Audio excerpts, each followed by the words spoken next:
Hello, hello. Ito nga po ay video pa namin nung Friday. Ngayon ko lang po na i-post.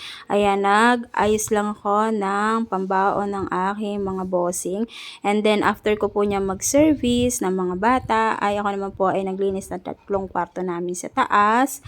At hindi ko na po nabidyohan dyan yung natapos kong linisin yung 3 kwarto. And then, naghatid sundo lang ako ng 9 o'clock and 12 o'clock. Ayan nga po, nasundo ko na po yung aking bunso dyan. Then, after po namin mag-lunch, nagligpit na po kami ng swimming pool. And then, nilagay ko na po sa box at nag-brush lang ako ng semento dyan at nangitim na siya. And then, after ko po niya mag-service nung hapon, alas 3 at alas 5 ng hapon, ay saka pa lang po ako nakatapos maglinis nung salas namin. Talagang sinisingit ko lang po talaga lahat ng gawaing bahay ko.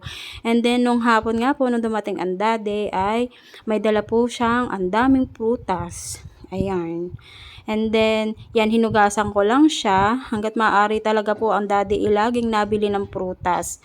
Madalas po talaga, pero kadalasan naman hindi ganyang kadami.